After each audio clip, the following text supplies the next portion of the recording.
तकरीबन 1 साल पहले मैं कन्याकुमारी से कश्मीर तक पैदल चला। भारत जोड़ो यात्रा में लाखों लोग एक साथ मिलके चले। यात्रा में एक बहुत अच्छा सुंदर नारा चला, नफरत के बाजार में मोहब्बत की दुकान। मतलब एक लाइन में कांग्रेस पार्टी का पूरा जो मतलब है वो यात्रा में से एक लाइन में निकल आया। बीजेपी नफरत फैलाती है, नफरत का बाजार चलाती है और हम नफरत के बाजार के अंदर मोहब्बत की दुकान खोल देते हैं। उनके घरों में, उनके दिल में, उनके दिमाग में कांग्रेस पार्टी घुस के मोहब्बत की दुकान खोलती रहती है। और यही लड़ाई राजस्थान के चुनाव में है। एक तरफ नफरत, हिंसा, दूसरी तरफ मोहब्बत, न्याय, आदर। ये लड़ाई है। अब सवाल उठता है कि बीजेपी को, आरएसएस को नफरत फैलाने से, हिंसा फैलाने से क्या फायदा मिलता है? कुछ ना कुछ फायदा तो होता है। जब जेब कतरे किसी का जेब काटते हैं तो सबसे पहले वो क्या करते हैं, बता सकते हैं आप? मान लो 2 जेब कतरे किसी का जेब काटना चाहते हैं तो सबसे पहले क्या होता है? पहले एक जेब कतरा ध्यान इधर उधर करेगा, है ना? पहले वो आएगा, उसका पार्टनर जो होगा वो आएगा, कहेगा भैया उधर देखो, या बातचीत में लगा देगा। और पीछे से उसका दोस्त आएगा, ब्लेड से जेब काट देगा, पैसा निकाल ले जाएगा। तो ये बीजेपी के लोग जो हैं ये आपकी जेब काट रहे हैं। मोदी जी आपका ध्यान इधर उधर कराते हैं और अडानी पीछे से ठक मार के उठा ले जाता है। आपको पता भी नहीं लगता। कभी कभी आप देखते हो टीवी पे नरेंद्र मोदी भाषण दे रहे हैं, कभी कभी वो अमिताभ बच्चन, शाहरुख खान को नचा रहे हैं, कभी ऐश्वर्या राय आ जाती है, वो नाचना शुरू कर देती है, कभी क्रिकेट की बात होती है, कभी हिंदू मुस्लिम की बात चलती है और आप लोगों का ध्यान इधर उधर जाता है। भाइयों और बहनों, लक्ष्य इनका एक ही है, आप में से पैसा कैसे निकाला जाए और वो अदानी जैसे अरबपतियों की जेब में कैसे डाला जाए, ये लक्ष्य। और आज मैं आपको थोड़ी गहराई में ये बताने आया हूं, ये समझाने आया हूं, ये इनका खेल कैसे चलता है।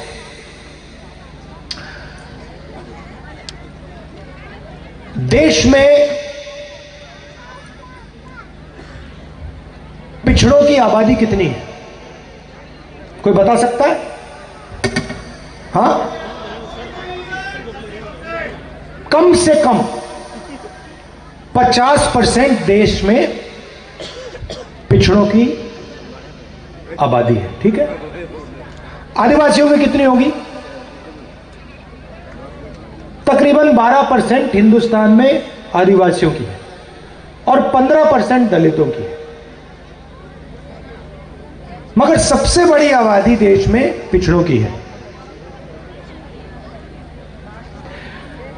अपने हर एक भाषण में पहले नरेंद्र मोदी आते थे, कहते थे मैं ओबीसी हूं। याद है आपको?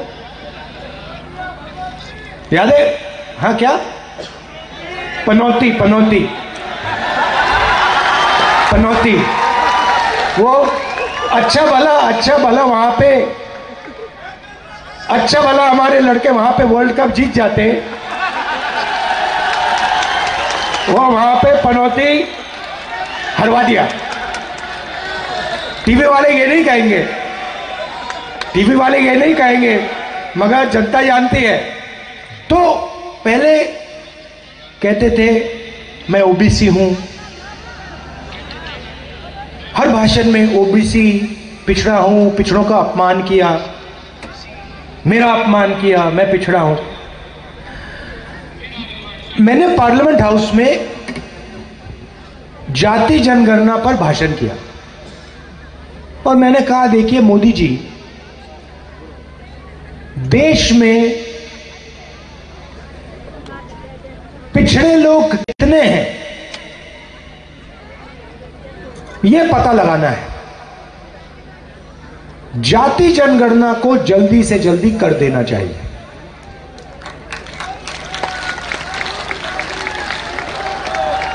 अगर हम भागीदारी की बात करते हैं, आदिवासियों की, दलितों की, पिछड़ों की, गरीब जनरल कास्ट के लोगों की, तो हमें सबसे पहले पता लगाना पड़ेगा भैया आबादी कितनी किसकी है, कितने लोग हैं, दलित कितने, आदिवासी कितने, पिछड़े कितने। तो जाति जनगणना पहला कदम है। दूसरा कदम जो सोने की चिड़िया है, हिंदुस्तान जिसको सब लोग सोने की चिड़िया कहते हैं, दूसरा कदम यह है कि भाई इसमें जो धन है और जो धन बट रहा है कितना किसके हाथों में जा रहा है। ये दो कदम है अगर हम किसी को भागीदारी देना चाहते हैं। भाइयों और बहनों, जैसे ही मैंने जाति जनगणना की बात बोली ना, नरेंद्र मोदी के भाषण बदल गए। कहते हैं देश में सिर्फ एक जात है, गरीब, और कोई जात ही नहीं है। अरे भाई, अगर और कोई जात नहीं है तो आप ओबीसी कहां के?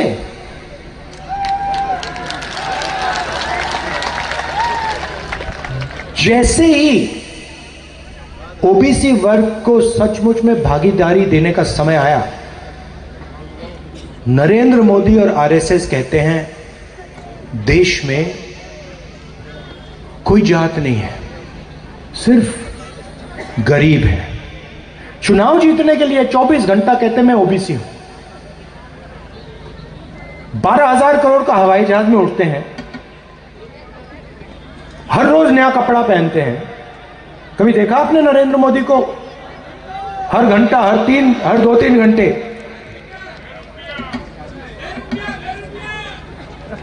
करोड़ों रुपए का सूट पहनते हैं चुनाव के लिए ओबीसी। और जब ओबीसी को भागीदारी देने की बात आई, युवाओं को, ओबीसी युवाओं को देश में भागीदारी देने की बात आई, तो नरेंद्र मोदी जात ही नहीं है, एक ही जात है। अब सवाल क्या है मैं आपको बताता हूं। सवाल यह है कि देश को चलाने में ओबीसी, दलित, आदिवासियों की कितनी भागीदारी है। अब आप जानते हो कि देश को आईएएस अफसर चलाते हैं। किसी भी बच्चे से आप पूछ लो क्या बनना चाहते हो, कहेंगे भैया हम तो आईएएस में जाना चाहते हैं। क्यों? देश को वो चलाते हैं, हर बच्चा जानता है। 90 आईएएस अफसर दिल्ली की सरकार को चलाते हैं, एमपी नहीं चलाता, एमएलए नहीं चलाता। नरेंद्र मोदी हिंदुस्तान के प्रधानमंत्री 90 लोगों के साथ मिलकर सरकार को चलाते हैं।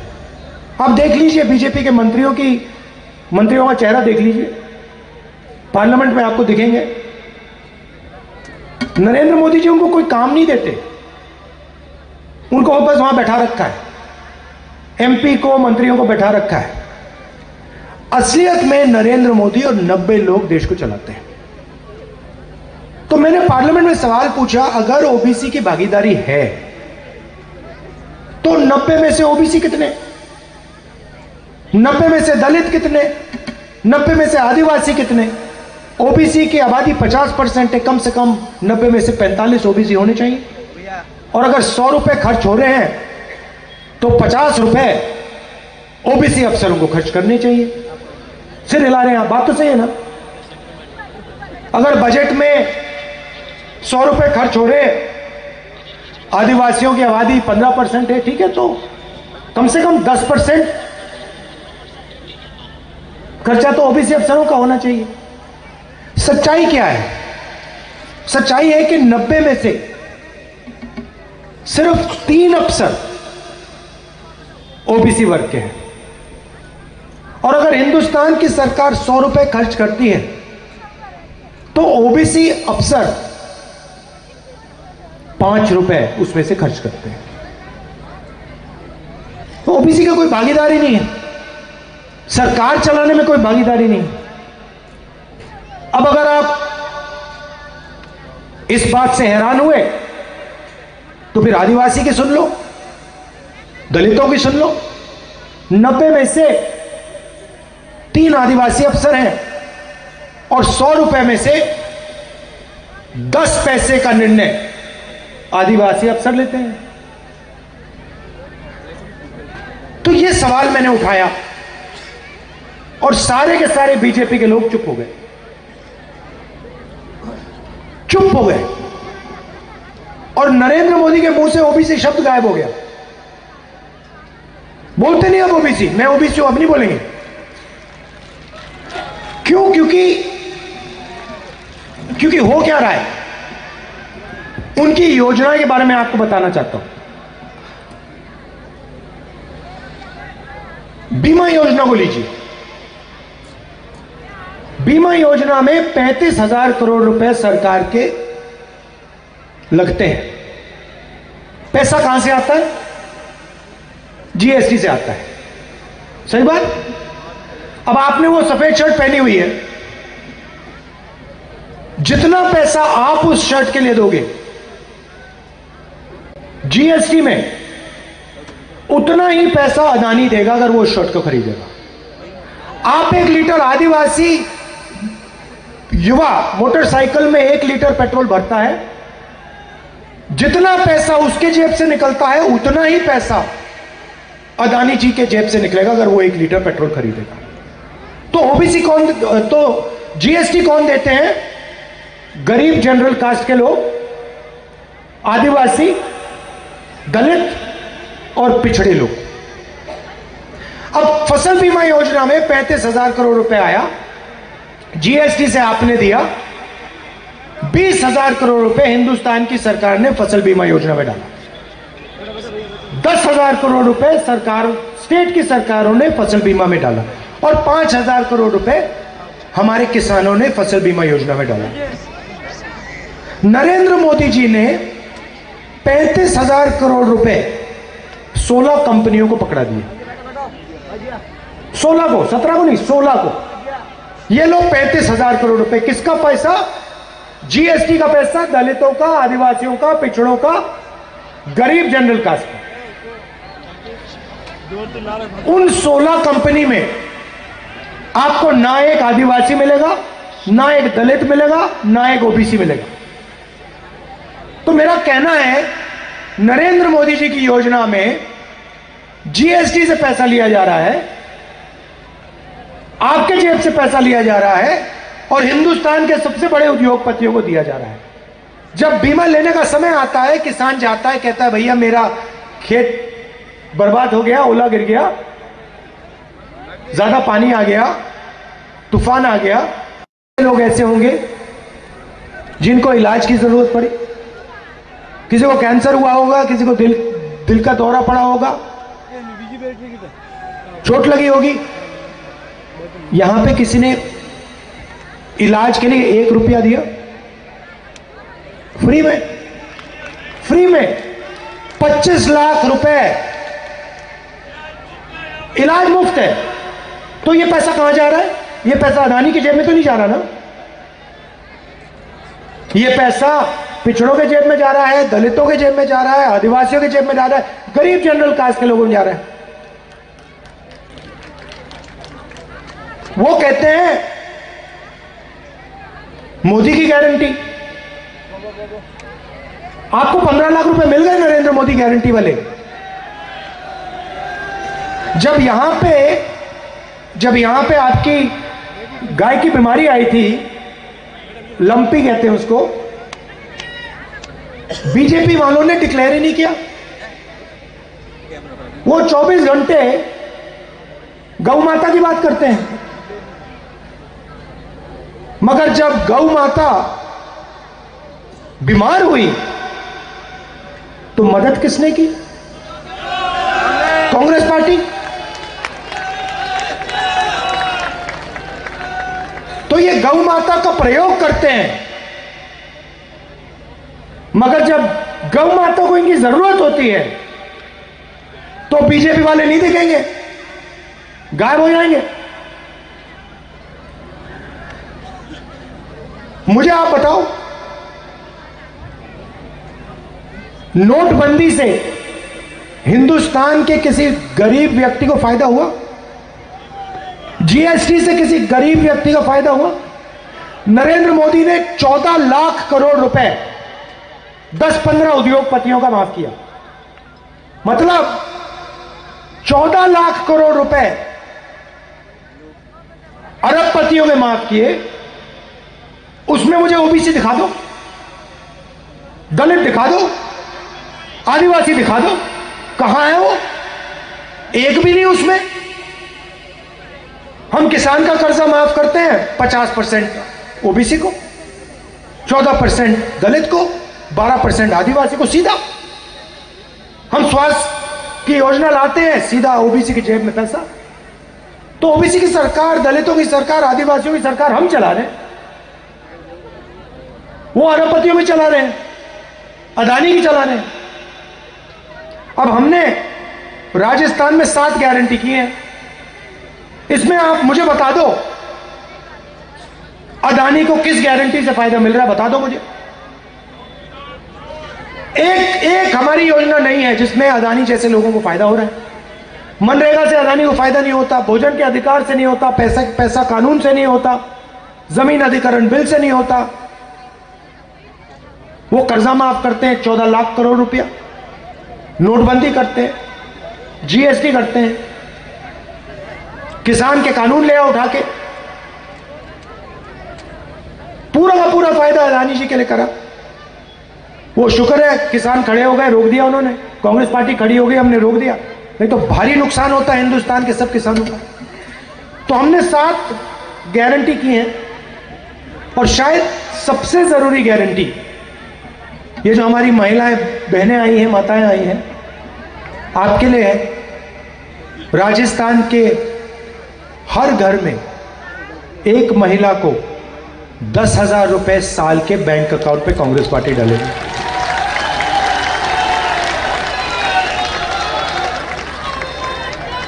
आज राजस्थान की माताएं बहनें 1200 रुपए का सिलेंडर खरीद रही हैं।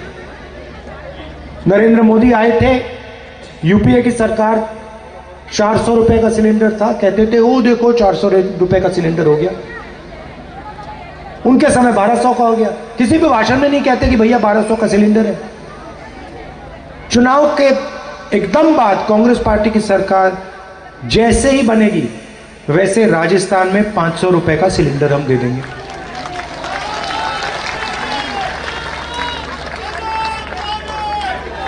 शिक्षा के लिए हमने अंग्रेजी स्कूल का जाल बिछा दिया। हम चाहते हैं कि राजस्थान का हर युवा अंग्रेजी बोले। वो कहते नहीं भैया अंग्रेजी मत सीखो, हिंदी बोलो। हिंदी में कोई कमी नहीं है, हिंदी सीखनी चाहिए। राजस्थान में, उत्तर प्रदेश में, मध्य प्रदेश में आपको काम करना हो किसी से बात करना हो, बिजनेस चलाना हो, हिंदी में चलेगा। मगर अंग्रेजी भी बहुत बड़ा हथियार है। आपको किसी विदेशी टूरिस्ट से बात करनी है, टूरिस्ट का बिजनेस खोलना है, टूरिज्म का बिजनेस खोलना है, कॉल सेंटर में काम करना है, आईटी का काम करना है, इंजीनियर बनना है, तो अंग्रेजी की जरूरत है। ये सच्चाई है। अब आप उनसे पूछो, अमित शाह से पूछो, गडकरी जी से पूछो, राजनाथ सिंह से पूछो कि भैया आप कहते हो 24 घंटा की अंग्रेजी नहीं बोलनी चाहिए, हिंदी बोलनी चाहिए। आपके बच्चे कौन से स्कूल में पढ़ते हैं? English medium. तो ये चाहते हैं कि इनके बच्चे इंग्लिश मीडियम में पढ़ें, इनके बच्चे अरबपति बने और जीएसटी का पैसा सीधा इनके जेब में जाए। हम चाहते हैं कि किसान का बेटा इंग्लिश बोले, मजदूर का बेटा इंग्लिश पढ़े, विदेश में जा पाए अगर जाने की जरूरत हो, हवाई जहाज में पायलट बने, हवाई जहाज को उड़ाए, टूरिज्म का बिजनेस खोले। यह फर्क है। इसीलिए हमने पूरे राजस्थान में अंग्रेजी स्कूल का जाल बिछा दिया और हम चाहते हैं कि राजस्थान का हर बच्चा अंग्रेजी में दिल खोल के बोले और जो भी उसका सपना है, बड़ा सा बड़ा सपना, वो उसको पूरा करे। आखिरी बात, हमारे जो सरकारी कर्मचारी हैं उनको ओपीएस मिलता था, बीजेपी ने छीन लिया। आपका जो था वो उन्होंने छीन लिया। क्यों? अदानी जी को पैसा देना है। सबकी जेब काटते हैं ये, किसानों की, मजदूरों की, सरकारी ऑफिसर्स की, सबकी जेब काटते हैं। तो हमने राजस्थान के सरकार के अफसरों को फिर से ओपीएस दिया। भाइयों और बहनों, पैसे की देश में कोई कमी नहीं है। सिर्फ सवाल यह है पैसा गरीबों की ओर जाएगा या अरबपतियों को मिलेगा। और दो तरीके की सरकार होती है, एक कांग्रेस पार्टी की जो गरीबों की मदद करती है, किसानों की मदद करती है, कमजोर लोगों की मदद करती है, और दूसरी उनकी सरकार, अरबपतियों की सरकार, मीडिया वाली सरकार। आपने टेलीविजन पे आप नरेंद्र मोदी का चेहरा 24 घंटे देखते हो। आपने टीवी पे कभी किसी किसान का चेहरा देखा है? किसी किसान को शिकायत करते हुए, किसी बेरोजगार युवा को, किसी मजदूर को आपने टीवी पे बात करते हुए कभी देखा? क्योंकि टीवी उनका है ही नहीं। अगर टीवी किसानों का होता, मजदूरों का होता, छोटे दुकानदारों का होता, राहुल गांधी का, खारगे जी का चेहरा 24 घंटा टीवी पे आपको दिखता। तो आपके सामने बड़ा निर्णय है, कांग्रेस पार्टी की सरकार बनानी है, बीजेपी की सरकार बनानी है। अगर आप बीजेपी को समर्थन दोगे, जो भी कांग्रेस पार्टी ने आपके लिए किया, चाहे वो ओपीएस हो, किसानों के लिए जो किया वो, गैस सिलेंडर, स्वास्थ्य योजना, सारा का सारा बीजेपी छीन के अदानी को दे दी। जाति जनगणना नहीं होगी, ओबीसी को, दलितों को, आदिवासियों को अधिकार नहीं मिलने वाला। हमने निर्णय ले लिया है, राजस्थान की सरकार आएगी, पहला काम जाति जनगणना राजस्थान में, उसके बाद दिल्ली में जाति जनगणना। यह मैं आपसे कहने आया था। आपने इतने प्यार से मेरी बात सुनी, दिल से आपका धन्यवाद करता हूं। नमस्कार, जय हिंद।